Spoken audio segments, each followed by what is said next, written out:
Hey traders, Gavin McMaster here from Options Trading IQ, doing a video collaboration with Barchart. And today's video is on unlocking the secrets of options flow.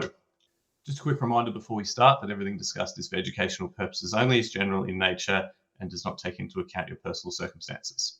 Have you ever heard traders talk about following the big money in the options market? What if you could see where institutions and major players are placing their bets and use that information to inform your trades? Today, we're diving into options flow, the hidden language of the options market that can reveal market sentiment and even potential breakout trades. So firstly, what is options flow? Well, options flow refers to large, unusual, or notable options trades placed in the market. These trades are often a clue about what the big players think might happen next. When we analyze options flow, we're looking for unusual activity, big orders, unusual volume, or trades that stand out compared to a stock's typical options activity. For example, if a stock typically trades 500 call options a day, but suddenly 10,000 call options are bought at a specific strike price, it's worth paying attention. What are some of the benefits of tracking options flow? Options flow should be used as one piece of the overall puzzle, but some of the benefits include spotting big money moves, gauging market sentiment, confirming your outlook on a stock.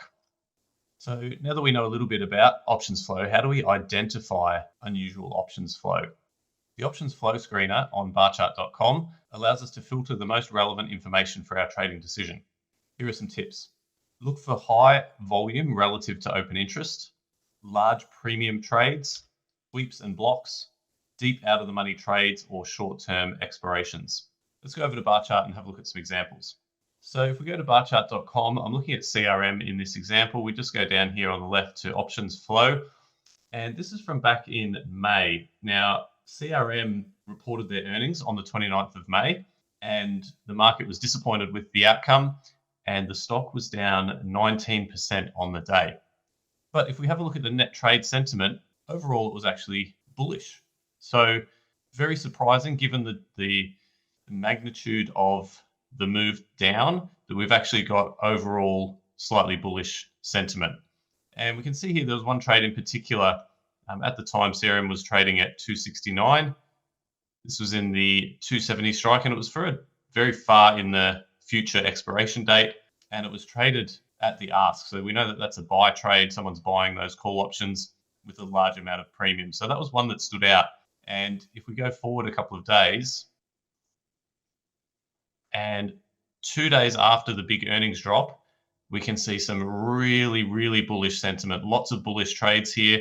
We look at the top 10 or so, they're all bullish. So if the trade column here is in green, it's a bullish trade. If it's in red, it's a bearish trade. And we can see out of the top 10 to 15, lots and lots of bullish trades, lots of premium being traded.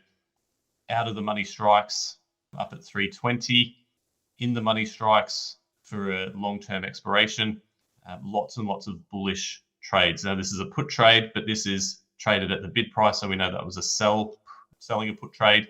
So that's actually bullish. So again, we just look at this green column, lots of bullish trades. And from there, CRM went from 230 all the way up to 336, where it's currently trading. And in fact, it went as high as 370 in early December. So I think after the earnings report, it hit a low of about 220. And in the space of a couple of months after that really bullish sentiment, it's gone from 220 all the way up to 370. So a massive move, and we got some idea that that move might be coming based on that really large bullish sentiment that occurred after the earnings announcement. The next example we're going to look at is Tesla, and this occurred around late November. So we had a bit of a bump after the election. Tesla jumped from sort of 250 up to about 350. And around the end of November, there was still some really bullish sentiment. So we can see here lots of premium being traded. A couple of very bullish trades here, long-term expirations, 6 months out in time or 4 months out in time.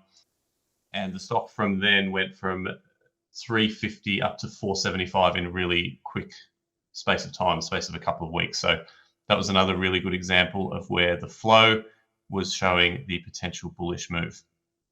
The next example we'll look at is on Target. And again, this was another earnings move. On the 20th of November, the stock dropped 21% on disappointing earnings. And we can see that there was huge negative sentiment on that day. Lots of Put options being bought.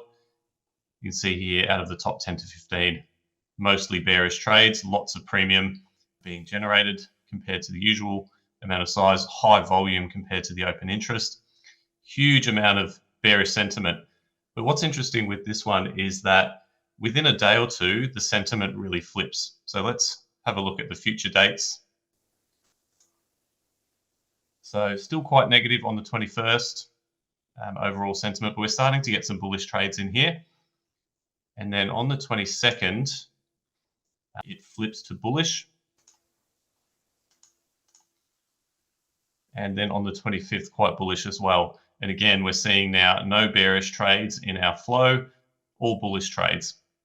And from there, up until the first week or so in December, target went on a nice little bullish run.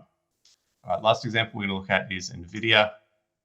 And this is kind of an example of where flow isn't really helping us much at all. This was November 20th. We've got overall negative sentiment, but our top 4 trades are not really bullish or bearish. They're closer to the midpoint. And here we've got a bearish trade, a bullish trade, and a couple of bearish trades. There's not a lot that we can gather from this information. It's just noise, really. So hopefully you can see a few different examples of when flow can help us and when we can ignore it. Some of the common mistakes when using options flow. Before you jump into using options flow, here are a few common mistakes to avoid when using options flow. So firstly, we don't want to blindly follow options flow. It should be used as part of the overall picture, and it should be used to confirm your view on the particular stock or back up your trade thesis. Number 2 is ignoring risk management. So just because a stock has large bullish flow doesn't mean you want to go all in on that particular stock. You still want to abide by your main risk management principles.